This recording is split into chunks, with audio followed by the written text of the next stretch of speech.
এটা হচ্ছে লালসাময় একটা জীবন, লোভ, মরিচিকা, মায়াজাল। এই মায়াজালে আমরা আটকে আছি, ফলে মৃত্যুর কথা আমরা ভুলে গিয়েছি। পাগলের মতো ছুটছি, আরো টাকা লাগবে, আরো খ্যাতি লাগবে, আরো যশ লাগবে, আরো দাপট লাগবে। আমার এত টাকা দিয়ে কি হবে? এত সম্পদ দিয়ে কি হবে? এত ব্যস্ততা দিয়ে কি হবে? তোমার স্টপ, থামুন, অনেক হয়েছে। আম্মা থামুন, take a rest, take a breath and think about death. Think that you have to go back to your Lord. একটু বসেন না, একটু ভাবেন যে আমাকে চলে যেতে হবে, চলে যেতে হবে। এই কোলাহল, এই ব্যস্ততা, এগুলো থাকবে, থাকবো না আমি। সাইয়েদনা ওমর ফারুক বলেছেন, মুতু ক্বাবলা আন তামুতু, মরার আগে একবার মরো। হাসিবু ক্বাবলা আন তুহাসাবু আলাইকুম, তোমার হিসাব নেওয়ার আগে তুমি একবার নিজের হিসাবটা করো না। কাগজ বের করে একটু লিখো না কি কি ভালো কাজ করছিলা, যেগুলো দিয়ে নাজাতের ওসিলা হতে পারে। 1 2 3, আর কি কি আকাম কুকাম করছো দেখো না, লিখে দেখো তোমার অবস্থাটা কি। মরার আগে একবার মরো। মরার আগে খাটের মধ্যে শুয়ে শটান করে চোখ বন্ধ করে একবার মরার ভান করে দেখেন কেমন লাগে।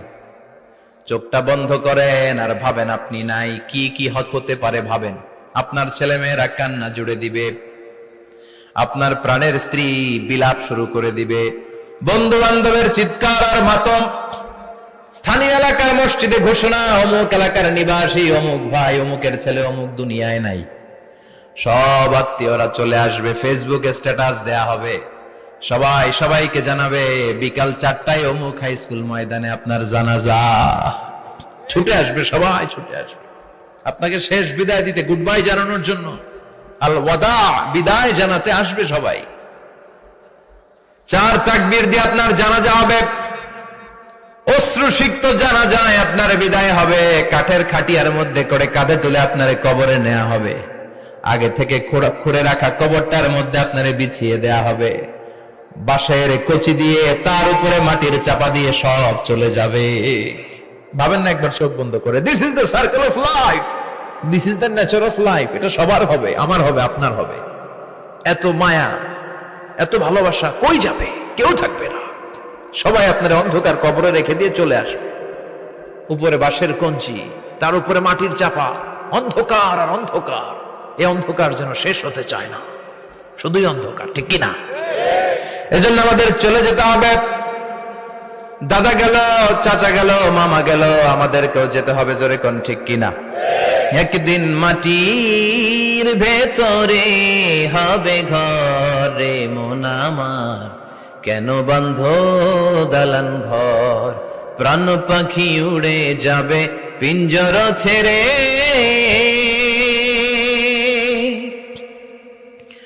ধরা ধামে সবই রবে, তুমি যাবে চলে। বন্ধু বান্ধব যত, মাতা পিতা যারা সুত, সবই হবে তোমার পরে। মন আমার কেন বান্ধ দালান ঘর, একদিন মাটির ভেতরে হবে ঘরে মন আমার, কেন বান্ধ দালান ঘর, ঠিক কিনা? সব করে থাকবে, চলে যেতে হবে আমাদেরকে। এজন্য আখিরাতের কথা যেন আমাদের স্মরণ হয়। বিশ্বনবী বলতেন, নাহাইতুকুমান জিয়ারাতিল কবুর, আমি তোমাদেরকে কবর জিয়ারত করতে আগে নিষেধ করতাম, কিন্তু এখন নিষেধাজ্ঞা প্রত্যাহার করে নিলাম। এখন সব সময় তোমরা কবরের সামনে যাবা আর জিয়ারত করবা। কবরস্থানে জানতো বড়ুয়া কৃষ্ণপুরের এই গ্রামের কবরস্থান আছে কোন দিকে? পূর্ব দিকে আছে, গোখরার জলের ওদিকে। যান আপনারা, একটু যাবেন, একটু গেলে আখিরাতের কথাটা স্মরণ হবে। ওখানে ছোট শিশুরা শুয়ে আছে, কিশোর যুবকরা আছে, আপনার মতো তাগড়া যুবক, মুরব্বীরা আছে। এরা এই এলাকায় থাকতো, এরা আকাশ থেকে নেমে আসে না, এই এলাকার সন্তান, আজ নাই। একটা সার্টেন পিরিয়ড শেষে আপনিও থাকবেন না। This is the nature of life, this is the circle of life. ছোট্ট শিশু হয়ে এসেছিলেন, শৈশব, কৈশোর, যৌবন, প্রৌঢ়ত্ব। আগে ছিলেন সিঙ্গেল, বিয়ে করে হয়ে গেলেন ডবল। এরপরে আল্লাহ আপনাকে একটা মেয়ে দিল, এরপরে মেয়েকে বিয়ে দিয়ে শ্বশুর হলেন, এরপরে ওই মেয়ের ঘরে সন্তান হতে নানা হলেন। আর কতদিন? অনেক দিন হলো তো, অনেক লম্বা সময় পেয়েছেন আপনি। Think about death. এবার যাওয়ার কথা ভাবেন। আখিরাতের সামানের কথা ভাবেন, ফিরে যেতে হবে। কি শক্তিশালী যুবক, বার্ধক্য চলে আসলে লাঠি ছাড়া চলতে পারে না। কুচকুচে কালো দাড়ি সাদা হয়ে যায়, দাড়ির শুভ্রতা, বয়সের ভার, রং ধরা যৌবন জং ধরে শেষ, ঠিক কিনা? This is the circle of life. যুবক ভাইরা, এটাই জীবন, চলে যেতে হবে, কেউ থাকতে পারবে না, ঠিক কিনা? এটা রিমাইন্ডার আল্লাহ এই সূরার ভেতরে দিয়েছেন যে তোমাদেরকে ফিরে যেতে হবে, এই লোভ লালসা ছেড়ে দাও। রব্বুল আলামিন বলেন, আলহাকুমুত তাকাসুর হাত্তা যুরতুমুল মাকাবির। ও গোলাম, দুনিয়ার সম্পদ, লোভ লালসা তোদেরকে পাগল বানিয়ে দিয়েছে। এই লোভ পাগলামি কোনোদিন তোদের থামবে না যতদিন না তোরা কবরে ঢুকবি, ঠিক কিনা? কার কথা?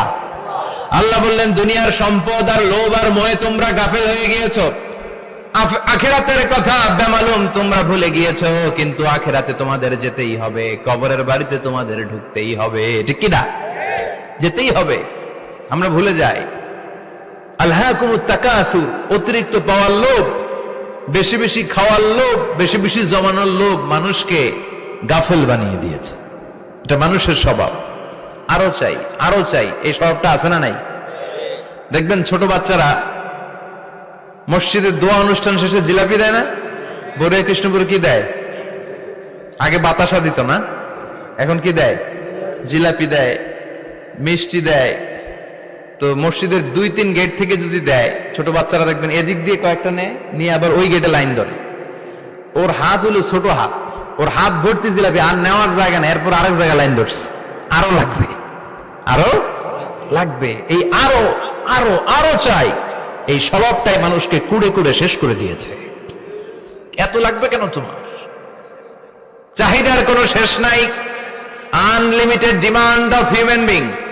যার আছে বেশি তার চাই বেশি, যার সাইকেল আছে তার হুন্ডা চাই, হুন্ডা আছে তো প্রাইভেট কার চাই, প্রাইভেট কার আছে তো প্লেন চাই, প্লেন আছে তো হেলিকপ্টার চাই, হেলিকপ্টার আছে তো ওইটা চাই, ওইটা আছে তো সেটা চাই, ঠিক কিনা?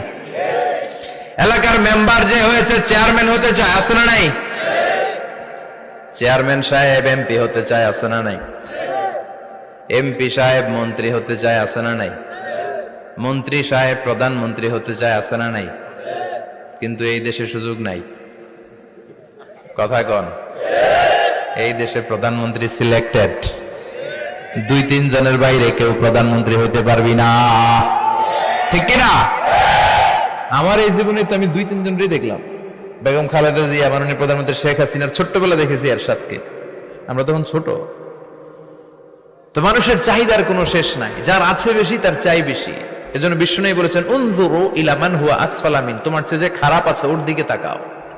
ওয়ালা তানজুর মান হুয়া আ'লা মিন, তোমার চেয়ে যে ভালো আছে ওর দিকে তাকায়ও না, তোমার চেয়ে যে খারাপ অবস্থানে আছে ওর দিকে তাকাও। অনেকে নিজের অবস্থান নিয়ে সুখী না, এরকম আছে না নাই? আল্লাহ আমার এটা দিল না রে, ওইটা দিল না রে, পাইলাম না রে, কিচ্ছু হয় না, কি করব জীবনে, হতাশ। আসলে আছে কিন্তু অনেক, কিন্তু শুকরিয়া নাই, ডাকাত, ঠিক কিনা? নিজের অবস্থান নিয়ে সুখী না, কিন্তু অনেক লোক আছে তারা আপনার অবস্থানে পৌঁছতে চায়। তাদের দিকে তাকিয়ে দেখেন, আপনি যে অবস্থানে আছেন এই অবস্থানে পৌঁছাটা অনেকের কাছে স্বপ্ন। তারা প্রতিনিয়ত সংগ্রাম আর স্ট্রাগল করে যাচ্ছে আপনার অবস্থানে পৌঁছতে, আর আপনি এটা নিয়ে সন্তুষ্ট না। শেখ সাদির নাম শুনেছেন? বালাগাল উলা কাশাফাত দুজা, এই কবিতাটার রচয়িতা ইরানের বিখ্যাত এক কবি। উনি একবার আর্থিক সমস্যার মধ্যে দিয়ে সময় কাটাচ্ছেন, টাকা নাই, পয়সা নাই, পায়ে দেওয়ার মতো জুতা নাই। উনি খুব দুঃখ পেলেন, হায় রে, আমি ইরানের এত বড় কবি, আমার পায়ে দেওয়ার মতো জুতা নাই। দুঃখ ভরা মন নিয়ে রাস্তায় হাঁটতে বেরোলেন। হাঁটতে হাঁটতে হঠাৎ দেখলেন একটা লোক শুয়ে শুয়ে কাঁদছে, ওই লোকটার 2টা পাই নাই, পাই নাই। উনি সেজদায় পড়ে গেলেন, আল্লাহর কাছে ক্ষমা চাইলেন, আল্লাহ অনেক দিয়েছো, শুকর আলহামদুলিল্লাহ। এজন্য যেই পরিস্থিতিতেই থাকি না কেন আমরা কি পড়বো? জোরে বলেন, কি পড়বো? এজন্য কানাতু মিনাল ইসলাম, অল্পে তুষ্ট থাকার নাম হলো ইসলাম। সম্পদ লাগবে কিন্তু সম্পদের পাহাড় লাগবে না, ঠিক কিনা? অল্প খান, অল্প পড়েন, অল্প জামান, অল্পের ভেতরে বরকত ঢুকায়া দিছে কে? দেখবেন যাদের সম্পদ অল্প তারা সুখী বেশি। জরিপে এটা দেখা গিয়েছে, অনেক সার্ভেতে এটা এসেছে, যারা সম্পদশালী এরা দুঃখী বেশি। এদের দুঃখ বেশি, টেনশন বেশি, খুব স্বাভাবিক। টাকা যার বেশি, রোগ তার বেশি। টাকা যার বেশি, টেনশন তার বেশি। টাকা যার বেশি, ঘরে শান্তি তার কম। আছে না নাই? ঘরের ভেতরে অশান্তি, ছেলে কথা শোনে না, ছেলে টানে গাঞ্জা, মেয়ে করে পরকিয়া। আছে না নাই? স্ত্রী কথা শোনে না, ভালোবাসা নাই, ঘরটা জাহান্নামের টুকরা। রোগ বালাই, এক একটা হসপিটাল বিল পরিশোধ করতে মাসে 5 লাখ 10 লাখ। আছে না নাই? কিছু খেতে পারে না, ডাক্তার একেবারে ডায়েট মেনু বেঁধে দিয়েছে। Diet, very diet menu.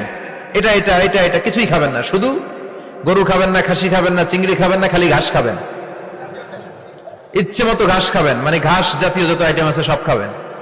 শাক খাবেন, সবজি খাবেন, সালাদ খাবেন। গরু, চিংড়ি, মুরগি, গোশত, ইলিশ কিছু খেতে পারে না। তাহলে রোগ বেশি, খাওয়ার মজা নাই, ঘরে সাংসারিক শান্তি নাই, খালি ব্যারাম আর ব্যারাম। ঠিক কিনা? কিন্তু সম্পদের পাহাড় ঘটেছে। আর অল্প যারা খায়, অল্প পড়ে, রিক্সাওয়ালা, কুলিওয়ালা, অল্প বেতনের চাকরি, কিন্তু হক হালালি মেনে চলে, দেখবেন শান্তি আছে অনেক। হ্যাঁ, বাসা ভাড়া দেয়, ফ্যামিলি চালায়, বাচ্চাদের স্কুল বিল, এরপরও মাস শেষে 1-2 হাজার টাকা হাতে থেকে যায়। আর ওর প্রতি মাসে 10 কোটি টাকা ইনকাম, তারপরও ব্যাংকের ঋণ আছে না নাই? সুখ কারে বলে? কিভাবে আপনি সুখকে ডিফাইন করবেন? সুখ তো টাকায় কিনা যায় না। শান্তি টাকা দিয়ে হয় না, শান্তি দেওয়ার মালিক কে? শান্তি আছে অল্প খেয়ে শুকর করার মধ্যে, শান্তি আছে আলহামদুলিল্লাহর মধ্যে। চিল্লায় বলেন ঠিক কিনা? এজন্য অল্প খাবো, অল্প পড়বো, অল্প জামাবো, অল্পের ভেতরে বরকত দিয়েছে কে? দেখেন, ধনী ভাইরা খেতে পারে না, কিন্তু রিক্সাওয়ালার কি সমস্যা হয়? রিক্সাওয়ালারা সব খেতে পারে। কুলিওয়ালা, দিন মজুর, এরা একেবারে স্লিম, সুঠাম দেহি, মেদহীন পেট, পেটে কোনো মেদ নাই, ভুড়ি নাই। আর কোটিপতিদের মেদ আছে না নাই? এত বড় বড় পেট। ঠিক কিনা? আমাদেরও পেট আছে, তবে হালাল পেট। এটা হারাম টাকা দিয়ে এই ভুড়ি বানাই নাই আমরা। ছিলে বলেন ঠিক কিনা? রিক্সাওয়ালা, কুলিওয়ালা নিজেও নামাজ পড়ে, বউও নামাজ পড়ে, বাচ্চাটাও নামাজ পড়ে, রিক্সা চালায় আর জিকির করে লা ইলাহা